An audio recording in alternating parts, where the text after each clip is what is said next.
I received unbelievable and unprecedented hate in my community for sharing my values. Death threats, threats of violence and rape, my address being doxed online to the Wow. apartment that I lived in right off campus. And of course, all the labels conservatives get these days, from Nazi and white supremacist to homophobic and transphobic too.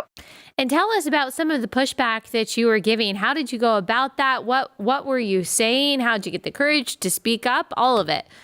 I was first exposed to the level the left is willing to go to silence opposition of thought in my classes, in those courses that are supposed to be graded in multiple choice format and true and false answers, things that we have proven in the hard sciences versus what we know is living outside of reality or in fantasy. But even in my physiology classes, for example, we learned that there are two sets of chromosomes, XX and XY, but gender is a social construct. Or we would work through all of the tiny things that have to happen in the womb, every miracle for a baby to make it to 9 months of viability, only to be told later that a baby in the mother's womb was a fetus and termination of a pregnancy had nothing to do with ending a unique biological life.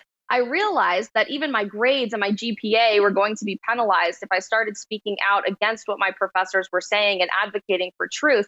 And that, of course, grew exponentially outside of the class as well when it came to the backlash and the anger of the left for doing so, especially in student government and in student employment positions I held on campus. But looking around, I realized that if I wasn't going to advocate for conservative ideas, it was very likely no one else in my community would. And of course, all that name calling was very painful. I lost many friendships and relationships with professors and mentors. And it was difficult to get the death threats and threats of violence and many things that conservative students today deal with on a daily basis. But it was also so rewarding and courageous to experience being that first person willing to accept that backlash, to advocate for something that a lot of people around campus were feeling, but people weren't willing to say. Did you ever have one-on-one conversations with your professors about the disagreements that you had about some of the things that they were teaching? I sure did, very frequently, especially when I got that backlash in class and got an F on a paper, for example, for Wow. advocating for more privatization of healthcare, which you wouldn't think is a Wow. very politically controversial topic. But Yeah. especially being involved in student government, I developed very deep relationships with many of the top